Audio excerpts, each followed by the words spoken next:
우주 천지 만물을 창조하시고 다스리시는 하나님, 티끌보다 작은 저희들을 무조건적으로 사랑하셔서 하나밖에 없는 아들 예수 그리스도를 고통과 치욕의 십자가에 못 박혀 물과 피를 쏟게 하신 하나님, 저희들의 마음속 깊은 작은 소망까지도 헤아리시고 가장 좋은 것으로 채워주시는 하나님께 감사와 찬양을 드립니다. 주님, 오늘은 수단의 길을 걸어가신 주님을 기억하며 그 사랑과 은혜를 깊이 묵상하는 사순절 첫째 주일입니다. 그러나 저희들은 그동안 주님이 걸어가신 길을 따라 걸어가기보다는 세상의 삶에 함몰되어 주위의 아픔과 근심을 돌아볼 여유조차 갖지 못하였습니다. 그날을 살아가기에 바빴던 저희의 사랑 없음을 이 자리에서 고백합니다. 또한 어려운 상황이 닥칠 때마다 충분자 하나님보다 세상적인 방법을 먼저 찾는 나약한 믿음을 용서해 주십시오. 저희의 부족함과 죄를 주님께 고백하오니 앞으로의 사순절 기간 동안 말씀과 기도와 깊은 묵상을 통해 그리스도인으로서의 영과 육을 회복할 수 있도록 주님의 손길로 어루만져 주십시오. 그리하여 오로지 주님의 말씀 반석 위에 올바로 서서 주님의 사랑과 은혜를 실천하는 주님의 그림자가 되도록 인도하여 주시기를 간절히 바랍니다. 주님, 지금 우리나라는 안팎으로 어려운 문제들과 직면하고 있습니다. 밖으로는 사드, 테러, 위안부 문제 등 복잡하고 미묘한 문제들이 산적해 있고 안으로는 누구 하나 책임지지 않고 기득권을 놓지 않으려는 자들로 인해 이념과 세대 간 갈등의 골은 갈수록 깊어만 가고 경제는 어려움에 처해 있습니다. 주님, 이러한 어려운 위기를 잘 해결할 수 있는 지혜와 용기를 주십시오. 무엇보다 이 나라에 정의가 바르게 세워지고 갈등이 치유되어 분열된 국론이 예수 그리스도의 사랑 안에서 하나 되게 해 주십시오. 주님, 양아진 언덕에 세워주신 100주년 기념교회가 하나님의 기쁘신 뜻을 좇아 행하는 아름다운 교회 되길 원합니다. 지역사회를 돌아보고 소통하며 꼭 필요한 교회 되게 하시고 우리 교회가 관리하는 묘원과 순교자 기념관을 주님의 지혜와 능력으로 잘 관리할 수 있게 해 주십시오. 이재철 담임 목사님께 강건함을 더딥혀 주시고 바른 것을 분별할 수 있는 지혜를 주어 의와 진리와 사랑을 증거하는 하나님의 기뻐하시는 목자가 되게 해주세요. 함께하는 담임 목사님들께도 같은 은혜를 부어주셔서 사역을 잘 감당케 해주세요. 또한 질병과 재정과 관계의 어려움으로 고통 가운데 있는 교우들 한 분 한 분 위로해 주시고 회복시켜 주세요. 예배를 위해 찬양으로, 교사로, 주차로, 안내로, 주방봉사 등으로 보이는 곳과 보이지 않는 곳에서 수고하는 모든 이들을 기억하여 주시고 기쁨으로 섬기게 해 주십시오. 이번 주부터 구역 성경 공부와 각종 프로그램이 2017년 새학기를 시작합니다. 많은 교우들이 적극 참여하여 은혜로운 시간 되게 해주시고 이를 준비하시는 모든 분들께 지혜를 주십시오. 오늘도 목사님이 말씀 전하실 때 하나님의 음성을 듣게 하시고 깨닫는 마음을 주시고 이를 삶에서 행하게 하여 주십시오. 이 모든 말씀 우리를 위해 죄도 없이 고난의 십자가를 지신 사랑의 주 예수 그리스도 이름으로 기도드립니다. 아멘. 오늘 우리에게 주시는 하나님 말씀은 사도행전 26장 19절에서 23절입니다. 아그리빠 왕이여, 그러므로 하늘에서 보이신 것을 내가 거스르지 아니하고 먼저 다메섹과 예루살렘에 있는 사람과 유대 온 땅과 이방인에게까지 회개하고 하나님께로 돌아와서 회개에 합당한 일을 하라 전하므로 유대인들이 성전에서 나를 잡아 죽이고자 하였으나 하나님의 도우심을 받아 내가 오늘까지 서서 높고 낮은 사람 앞에서 증언하는 것은 선지자들과 모세가 반드시 되리라고 말한 것밖에 없으니 곧 그리스도가 고난을 받으실 것과 죽은 자 가운데서 먼저 다시 살아나사 이스라엘과 이방인들에게 빛을 전하시리라 함이니이다 하니라. 아멘. 바울은 지금 아그리빠 왕의 요청으로 베스도 총독이 개최한 청문회장에서 자기를 변증하고 있습니다. 바울에게 자기 변증은 주님을 증언하는 것이었습니다. 예수님께서 당신을 부정하면서 교회를 짓밟던 바울을 다메섹 도상에서 마치 핀셋으로 집어내듯 불러내신 것은 세상 사람들의 눈을 뜨게 해주는 당신의 휘페레테스와 마르튀스로 사용하시기 위함이었습니다.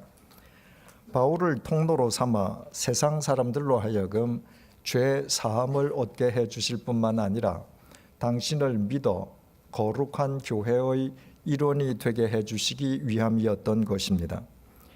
예수님의 부르심에 응답한 바울은 유대인들은 물론이고 이방인들에게까지 복음을 전했습니다. 20절의 증언처럼 회개하고 하나님께로 돌아와서 회개에 합당한 일을 하라는 것이었습니다. 우리말 회개하라는 의미의 헬라어 동사 메타노에오는 머릿속 생각이나 심적 상태를 뜻하지 않습니다. 그것은 반드시 행동을 수반하는 단어로 삶의 길과 방향을 바꾸라는 말입니다. 그래서 바울은 회개하고 하나님께로 돌아와서 회개에 합당한 일을 하라고 외쳤습니다. 바울의 변증 내용을 빌어 설명하자면 어둠에서 빛으로, 사탄의 권세에서 하나님께로 돌아와 죄 사함을 얻고 예수님을 믿어 거룩한 교회의 일원으로 살아가라는 말이었습니다. 하지만 바울이 복음을 전하는 곳마다 유대인들이 바울을 죽이려고 했습니다. 지난 시간에 말씀드린 것처럼 바울이 유대인과 이방인을 동등한 존재로 간주한 까닭이었습니다. 유대인들은 하나님의 선민인 자신들에게만 보장된 구원을 짐승 같은 이방인도 받을 수 있다고 주장하는 바울의 그 주장을 도저히 받아들일 수 없었습니다.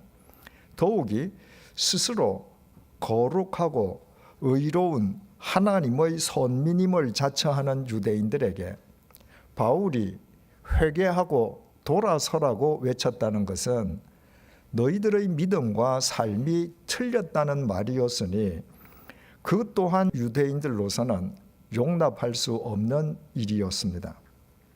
그러나 바울이 전한 복음은 어느 날 하늘에서 뚝 떨어졌거나 바울이 처음으로 언급한 내용이 아니었습니다.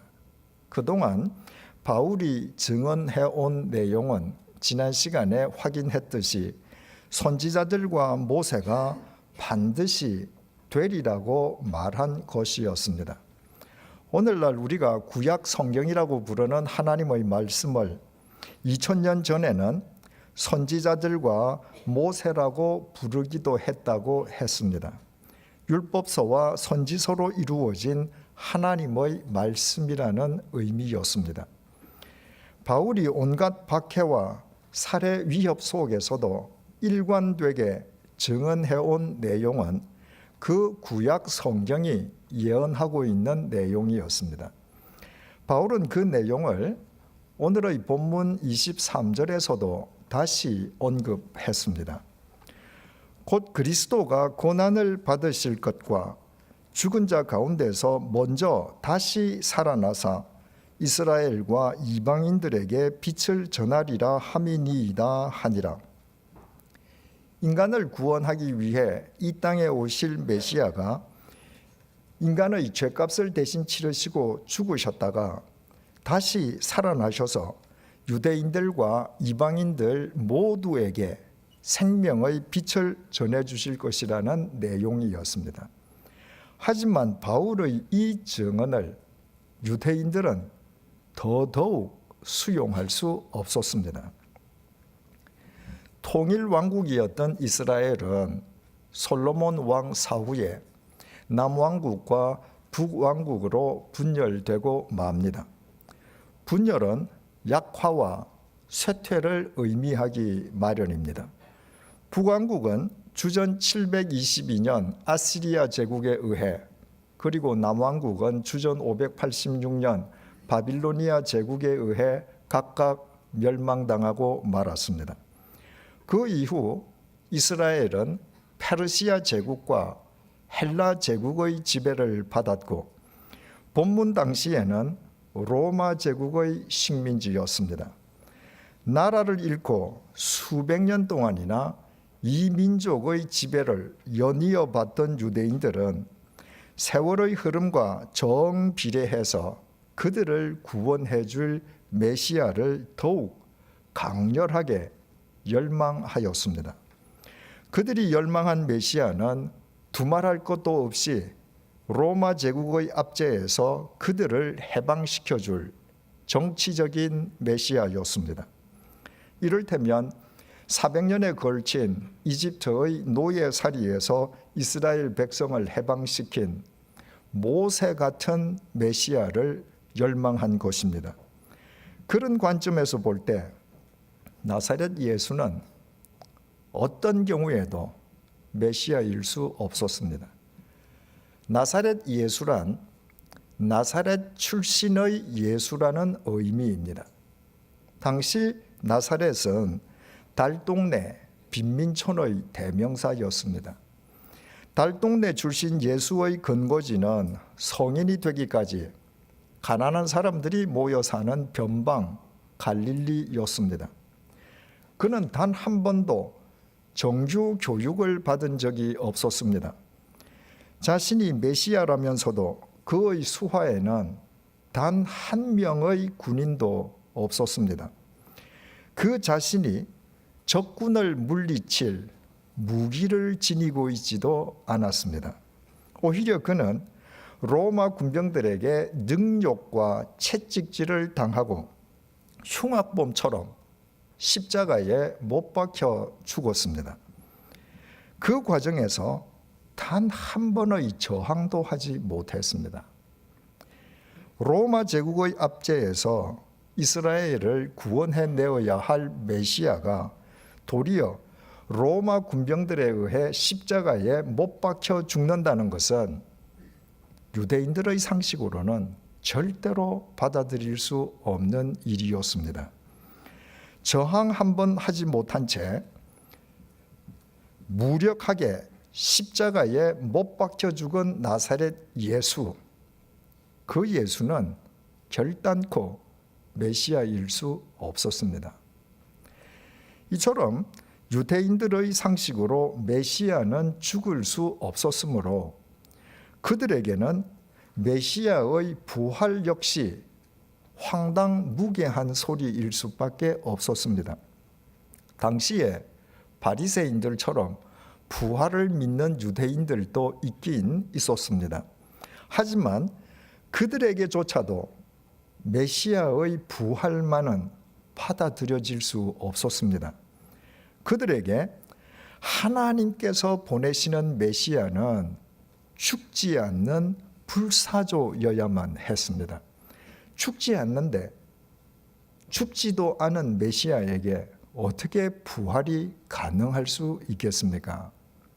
그러므로 유대인들에게 무력하게 십자가에 못 박혀 죽은 나사렛 예수가 3일 만에 다시 살아난 메시아라고 증언하고 다니는 바울은 반드시 제거해야 할 공공의 적이었습니다. 메시아에 대한 거짓 사슬로 메시아를 모독하면서 백성을 미혹시키는 사기꾼에 지나지 않았기 때문입니다. 하지만 유대인들 99.9%가 그렇게 생각한다고 해도 그것이 압도적인 여론일 수는 있지만 절대적인 진리가 될 수는 없었습니다. 하나님께서는 구약 시대의 이사야 선지자를 통해서 당신이 이 땅에 보내실 메시아에 대해 이미 다음과 같이 밝히셨습니다. 이사야 53장 2절에서 9절 말씀입니다. 그는 주 앞에서 자라나기를 연한 순 같고 마른 땅에서 나온 뿌리 같아서 고운 모양도 없고 풍채도 없은즉 우리가 보기에 흠모할 만한 아름다운 것이 없도다. 그는 멸시를 받아 사람들에게 버림받았으며 간고를 많이 겪었으며 질고를 아는 자라. 마치 사람들이 그에게서 얼굴을 가리는 것 같이 멸시를 당하였고 우리도 그를 귀히 여기지 아니하였도다.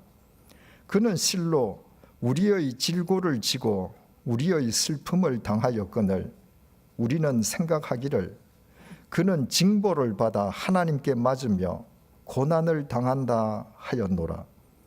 그가 찔림은 우리의 허물 때문이요 그가 상함은 우리의 죄악 때문이라. 그가 징계를 받음으로 우리는 평화를 누리고 그가 채찍에 맞음으로 우리는 나음을 받았도다. 우리는 다 양 같아서 그릇 행하여 각기 제 길로 갔거늘 여호와께서는 우리 모두의 죄악을 그에게 담당시키셨도다. 그가 곤욕을 당하여 괴로울 때에도 그의 입을 열지 아니하였으며 마치 도수장으로 끌려가는 어린 양과 털 깎는 자 앞에 잠잠한 양같이 그의 입을 열지 아니하였도다. 그는 곤욕과 신문을 당하고 끌려갔으나 그 세대 중에 누가 생각하기를 그가 살아있는 자들의 땅에서 끊어짐은 마땅히 형벌받을 내 백성의 허물 때문이라 하였으리요. 그는 강포를 행하지 아니하였고 그의 입에 거짓이 없었으나 그의 무덤이 악인들과 함께 있었으며 그가 죽은 후에 부자와 함께 있었도다.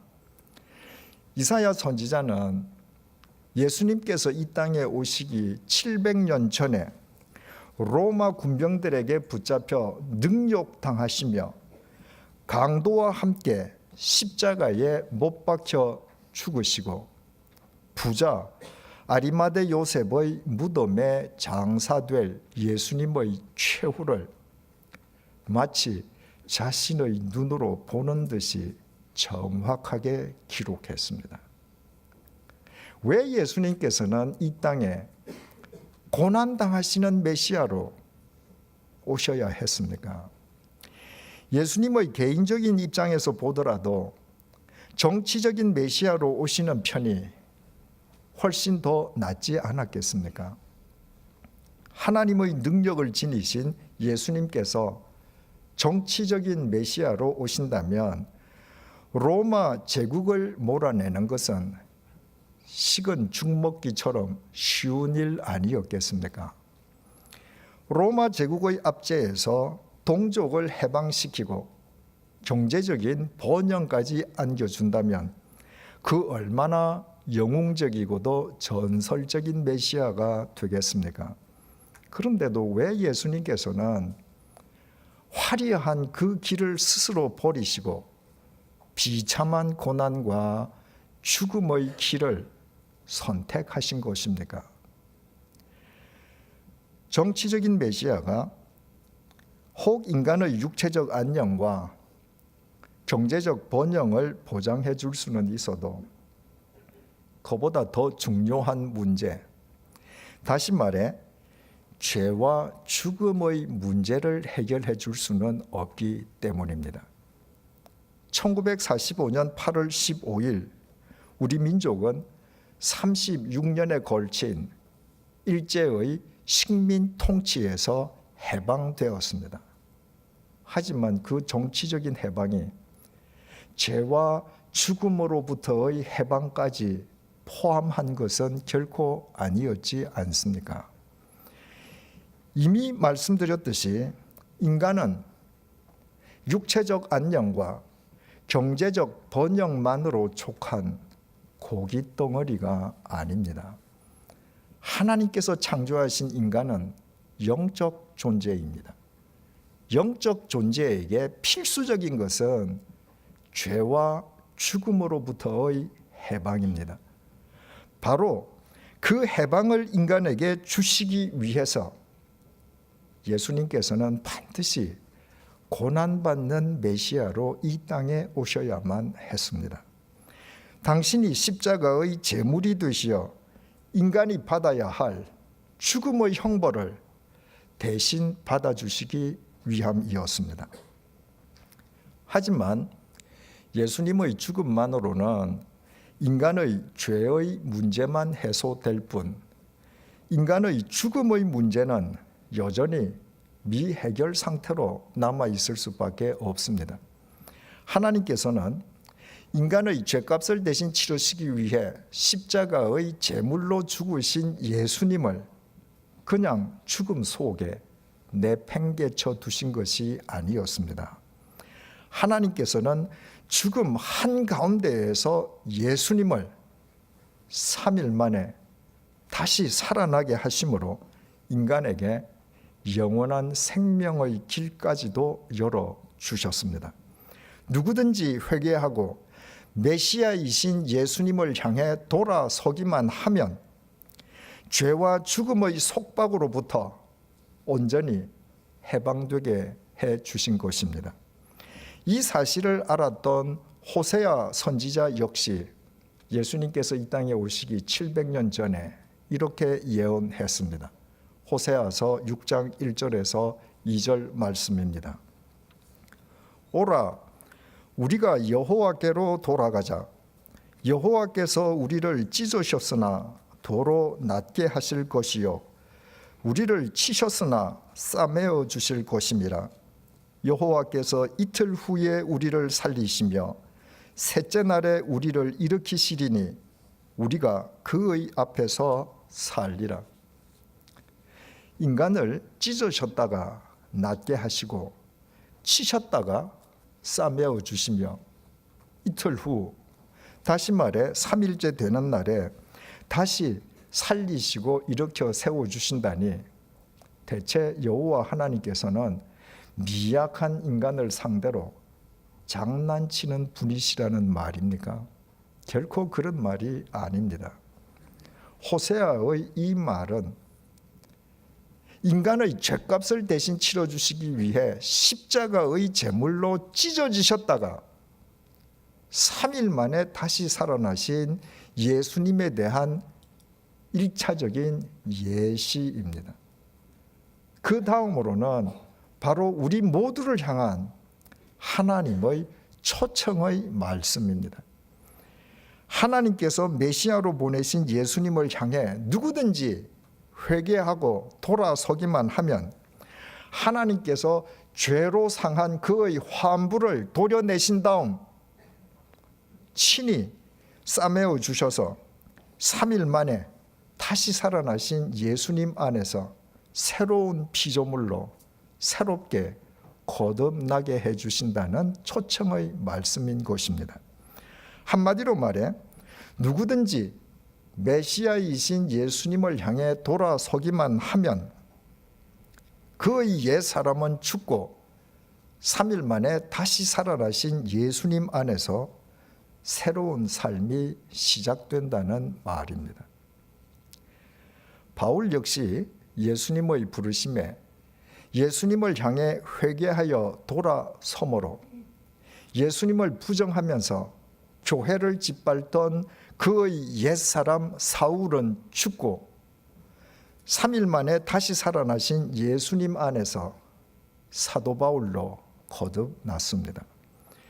그리고 일평생 구약 성경이 예언하고 있는 메시아, 인간의 죄값을 대신 치르시기 위해 십자가의 제물로 죽으셨다가 3일 만에 다시 살아나신 예수님의 휘페레테스와 마르튀스로 살았습니다. 바로 그 이유 때문에 정치적인 메시아를 열망하던 유대인들은 집요하게 바울을 배척하면서 죽이려고 했습니다. 그러나 유대인들은 바울만 배척한 것이 아니었습니다. 그들은 바울을 배척함으로써 바울이 전하는 예수 그리스도를 배척했을 뿐만 아니라 그 예수님을 이 땅에 메시아로 보내신 하나님마저 배척하고 말았습니다. 그들 자신이 예수님을 향해 회개하고 돌아섬으로 죄와 죽음의 덫에서 해방될 수 있는 생명과 구원의 기회를 스스로 영원히 박차버린 셈이었습니다. 하나님의 선민을 자처하면서도 정작 하나님보다 메시아는 반드시 정치적인 메시아이어야 한다는 자신들의 판단과 여론을 더 신뢰한 결과였습니다. 그보다 더 미련한 인간은 없었습니다. 하지만 우리 역시 메시아를 우리 육체의 안녕과 경제적 번영을 보장해 줄 정치적 메시아로 오해하고 있다면, 그래서 메시아이신 예수님을 사실상 등지고 살고 있다면, 결과적으로 예수님 안에서 죄와 죽음의 덫으로부터 해방될 생명의 기회를 스스로 박차고 있다면, 우리 자신들이 곧 본문 속의 미련한 유태인들임을 잊어서는 안 될 것입니다. 바로 이것이 예수님의 고난을 기리는 사순절 첫째 주일을 맞은 우리에게 오늘의 본문이 던져주는 교훈입니다. 대통령 탄핵 심판에 대한 헌법재판소의 선고가 초일기에 들어가면서 탄핵을 찬성하는 측과 반대하는 측의 대립이 날로 격화되고 있습니다. 듣는 것만으로도 끔찍하기 짝이 없는 폭언과 폭력이나 밀란을 부추기는 무책임한 선동적인 언어들이 연일 매스컴을 통해서 여과 없이 방송되고 있습니다. 이 국가 누란의 위기 속에서 정치인들은 국민 통합을 꾀하려 하기보다 여전히 자신들의 정치적 입지를 고수하기 위해 이합 집산을 계속하고 있습니다. 그리고 대통령 출마를 선언한 후보들은 저마다 자신만이 실타래처럼 뒤엉켜 있는 이 나라의 난제를 모두 해결할 수 있는 메시아인 것처럼 주장하고 있습니다. 이렇게 해서는 탄핵 심판이 인용되든 반대로 기각되든 우리는 탄핵을 통해 모든 것을 송두리째 잃을 뿐 얻는 것이라고는 아무것도 없을 것입니다. 민주주의의 특징은 다수결의 원리에 있습니다. 하지만 다수의 횡포로부터 소수를 보호하기 위한 제도적인 장치가 법치주의입니다. 법치주의가 이루어지지 않으면 우리 사회는 다수 혹은 힘이 세고 목소리 큰 사람들이 전횡을 일삼는 무법천지가 되고 맙니다. 이런 의미에서 민주시민은, 특히 정치 지도자들은 사법부의 판결을 존중해야 합니다. 지금 탄핵을 찬성하는 측과 반대하는 측 모두 촛불 집회와 태극기 집회에 얼마나 많은 인원을 동원하느냐에 따라 헌법재판소의 판결이 달라지는 것처럼 새 과시에 몰두하고 있습니다. 그것은 법치주의가 근간을 이루는 삼권 분립의 균형과 조화를 깨트리고 5천만 국민이 한데 어우러져 살고 있는 우리 사회를 무법천지로 만들자는 것과 같습니다. 헌법재판소의 선고를 불과 며칠 앞둔 지금은 양측 모두 새를 과시할 때가 아니라 이 나라의 미래를 위해 어떤 선고가 내려지든 겸허하게 받아들일 마음의 준비를 해야 할 때입니다. 미국의 대통령 선거는 선거 인단에 의한 간접 선출 방식을 택하고 있습니다. 미국의 각 주에서 가장 많이 득표한 후보가 그 주의 선거인단 표를 독식하는 방식입니다. 그러다 보니 이번 45대 대통령 선거에서 공화당의 트럼프 후보가 민주당 힐러리 후보보다 유권자 득표수는 뒤지면서도 더 많은 선거인단 득표로 대통령에 당선된 것과 같은 사례가 미국 역사상 5번이나 있었습니다. 그 중에서도 2000년에 민주당의 알 고어와 공화당의 조지 부시 간에 치러졌던 43대 대통령 선거는 미국 연방대법원 판결에 의해 미국 대통령이 결정되었던 선거로 유명합니다. 당시 다툼이 일어났던 플로리다 주를 제외한 투표 결과는 유권자 득표에서도 알 고어 후보가 앞섰고 선거인단 득표에서도 260표를 얻은 알 고어 후보가 246표를 얻은 조지 부시 후보를 앞서고 있었습니다. 하지만 두 후보 모두 대통령 당선에 필요한 선거인단 270표를 확보하지 못한 상태였기 때문에 선거인단 25표가 걸린 플로리다주의 개표 결과에 따라 대통령이 판가름나게 되어 있었습니다.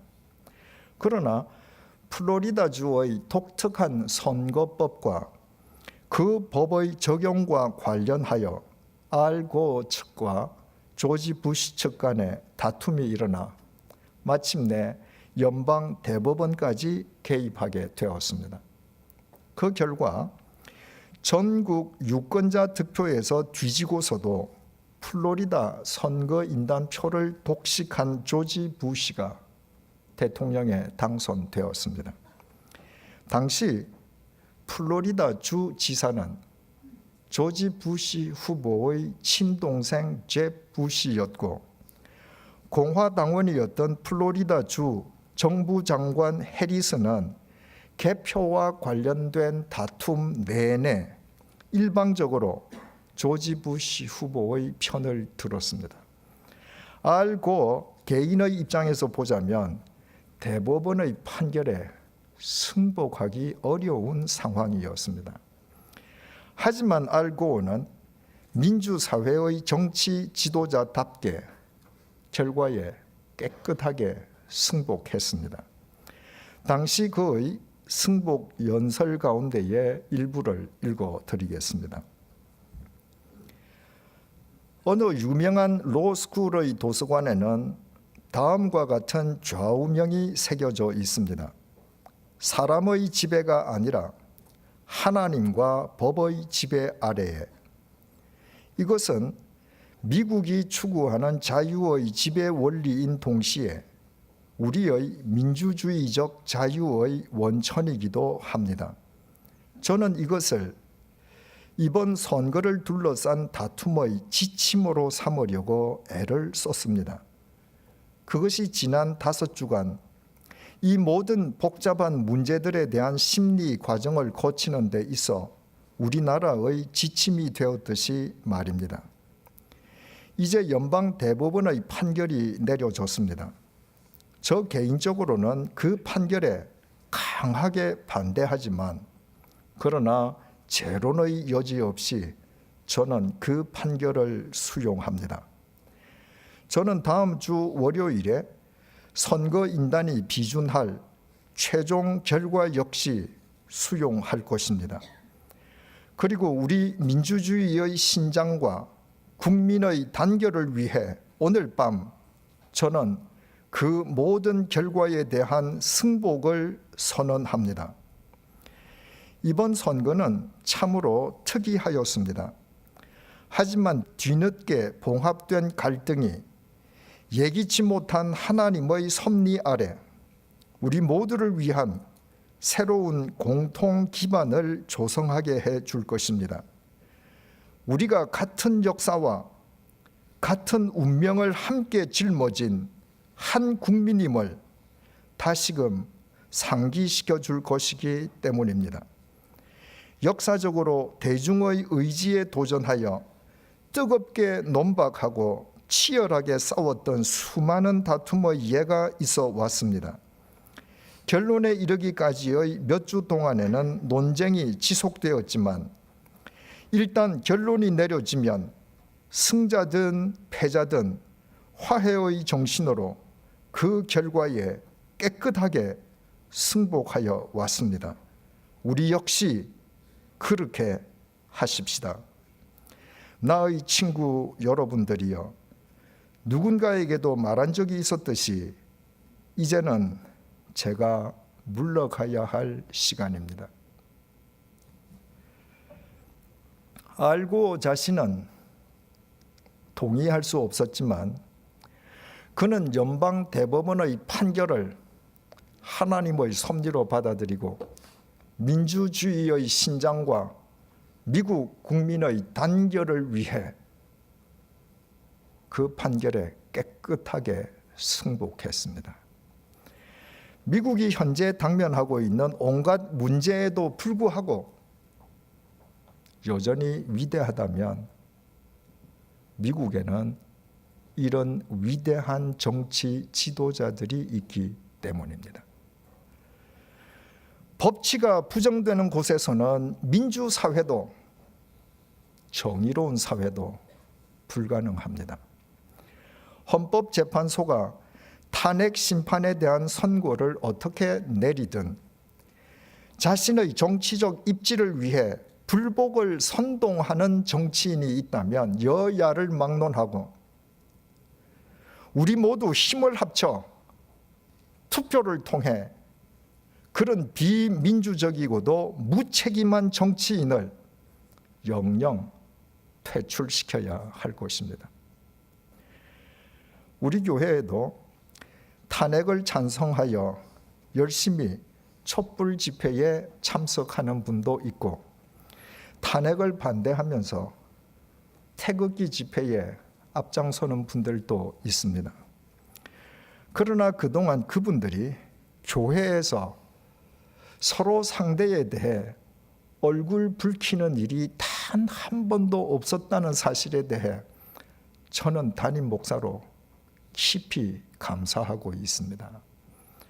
서로 생각과 입장은 달라도 다 함께 나라를 사랑하고 있다는 상대의 진심을 서로 믿어주었기 때문일 것입니다. 이제 우리 모두 헌법재판소 너머에서 지금 이 순간에도 이 나라의 역사를 치밀하게 주관하고 계시는 하나님을 바라보십시다.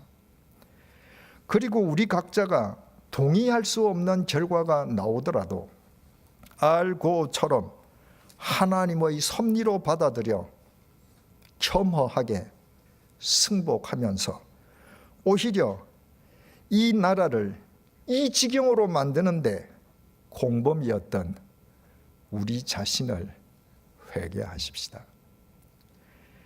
십자가에 우리의 옛 사람을 못 박으며 하나님의 말씀으로 우리 자신들을 탄핵하십시다. 예수님 안에서 죄와 죽음의 속박으로부터 해방된 그리스도인이 되십시다.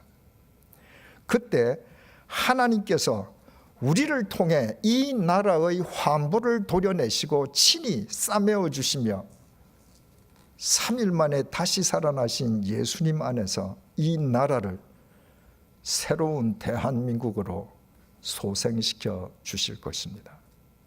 기도하시겠습니다.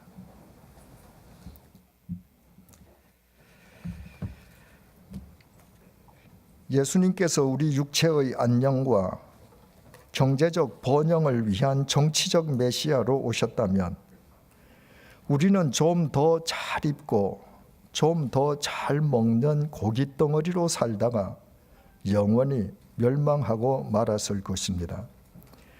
그러나 예수님께서 우리를 영원히 살려주시기 위해 고난받는 메시아로 와주셨음을 감사합니다.